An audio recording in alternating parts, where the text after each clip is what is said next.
have two brief comments. That's good. Let me just the first one. Yeah, I agree with Islamic Spain. I agree with you. There was different Muslim tribes, but the thing is, the constitution was Islamic anyway. Now, just because there was different interpretations, it doesn't mean it wasn't Islamic. It all came from the same textual source, which namely is the Quran and the prophetic traditions. So it was the Quran and the traditions, regardless of what interpretation, that was the result of that environment. That can't be denied. That's why even Western historians call it Islamic Spain or the Islamic Golden Age. That's the first point. Second point is, no one's denying that secularism gives science. Of course it does. We're not saying that at all. All we're saying is, if you go back to history, you see that a lot of this science actually came from Islam. Like, where did the scientific method come from? You could even check this out on Wikipedia. I forgot his name now. Ibn al-Haytham. He did a book on optics, and he developed the scientific method of experimentation and reasoning based upon the results. I think it was the 9th or 10th or 11th century, that early. Yeah?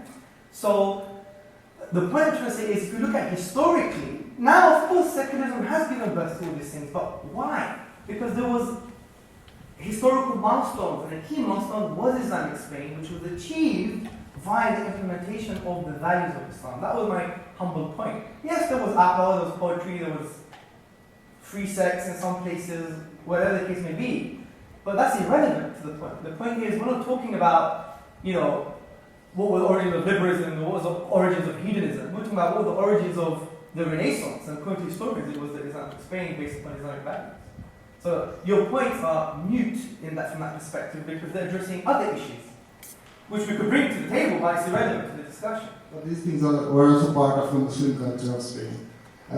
Color tolerance, well, of course, Prophet Muhammad, peace be upon him, in a way was genius, revolutionary, who just transformed this idea of race and gave sort of a message of equality. But then we must not deny the blood and sweat that Europeans and North Americans have gone through. They have gone through a painful history, and they have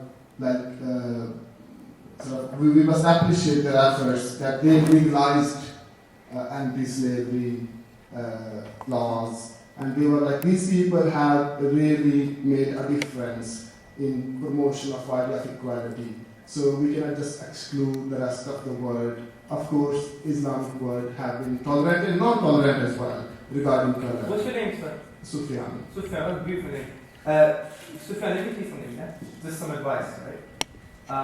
Not in a bad way, just a humble way. When we give comments, right? We shouldn't give them with being loaded ideologically. Let me tell you why. Because everything you've mentioned, right, is so non-applicable to what I've said. I haven't condemned secularism. I never said it wasn't the source of equality. All I was humbly saying is that Mohammed, upon peace, has some difference in these things, yeah? Now, I'm assuming you probably come from a certain background. Pakistani? Yes. Yeah. Sometimes I'm not blaming your perspective, because if you even have these views in Pakistan, you can be shot down very quickly, yeah? I know. I've been in Pakistan. It's a crazy place, yeah? And I've met various people. Yeah. So the point is, when you come to discussions like this, just leave the ideology at the door, yeah? Because it would make your points being non-applicable, because you could mention them, but they didn't apply to the context of the discussion in any shape or form, sir. So it's best not to assume when we have discussions and you meet someone or whatever the case may be.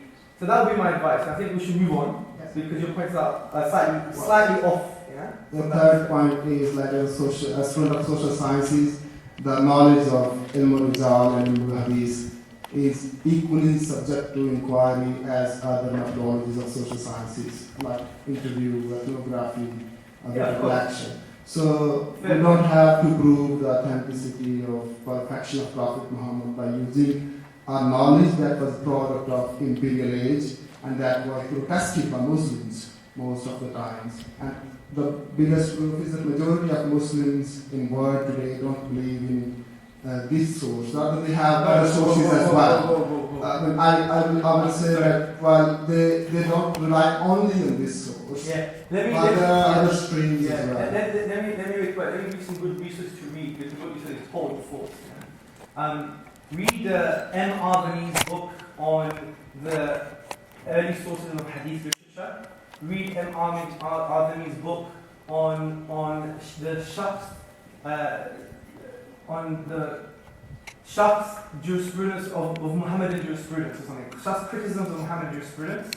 Now, this hadith literature wasn't based on the imperial age. This was at the time of the Prophet himself. For example, his companion Abu Hurairah, may Allah be pleased with him, he had students who recorded all of these textual traditions, and we have these still in Berlin, and we have them in Damascus. We have, for example, Studies were written 100 years after. no, that's not true. That's not true. That's what I want. let me see something. Yeah, that is. I would cut my right leg off. That's not true. Yeah, that's internet scholarship. Frankly, I'm not trying to offend you. Yeah, if you go to the internet, the Google would tell you that. But take a student of Islamic sciences. Yeah, we have seen these. Go to Damascus. Go to Berlin. You have at the age of the Prophet ﷺ, hadith recordings at that time, yeah? A full corpus of Imam Malik's, yes, was one of the first full corpus. But we have thousands of prophetic traditions that were written at the time, and the Isnad, which is the science of authenticity, was developed at that time as well. This is why Umar, almost like the right-hand man of the Prophet Muhammad, upon peace, he would say to someone, show me your proof that the Prophet said this. So the science was at the early age, and even the yes. But the point I'm trying to say is, be a little bit more informed. Those references will be a great start for you. If you don't like reading books, if you like going online, there's a really good website called Islamic-awareness.org. It gives you the whole intricacies of the sciences of prophetic tradition. And I would advise saying, yeah, but let's not rely on Google, guys. Yeah, let's have a bit more better reading, inshallah. Yes. Actually, I'd like also to say that Prophet Muhammad was a great legislator, and in terms of social equality and the distribution of wealth, Yes. but also the protection of religious minorities. He was the first person to write the constitution, and it was in Medina, and it was about protecting religious minorities. The Jews. Yeah.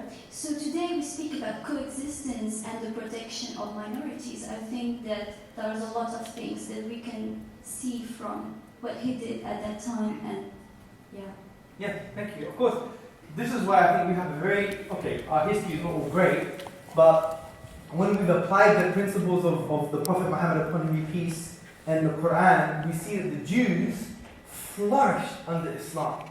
I mean, just take a look at these narratives. There's a book by Philip Mansell, who's a historian. It's called Constantinople. He cites a primary source.